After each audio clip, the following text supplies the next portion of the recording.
Hey, so welcome back. In this video, I'm going to show you the electrical supply and the components for the van. So we have our power switch on and off. This little switch here is the volts and the watts. Sometimes when it's on zero, we bump this by accident and we freak out. We're like, oh no. So when I turn on the silica,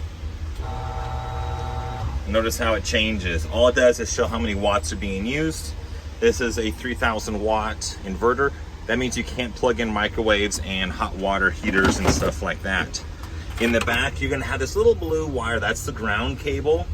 Make sure that is nice and secure, and you can always go to like an audio electrical store and get a thicker cable so it doesn't get damaged over time. Mine got hot and melted. I had to replace it, otherwise I can't run the vehicle. Let's go look at other parts on the front of the van and see what we need to look at.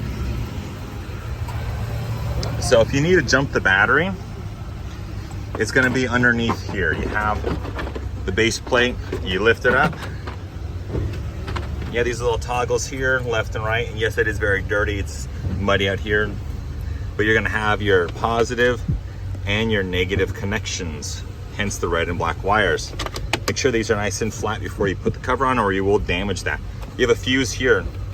That's important to take note. And now underneath here, you're gonna have your resettable fuse. I don't know the correct name or term for it, but it's gonna be a little throw lever that if we push it, or let's see, it locks in place or it pops. Cool. And you just basically press the button or throw the lever and you're done. Now, if you need to get the front of the vehicle to charge or use a jump pack, you have your hood release.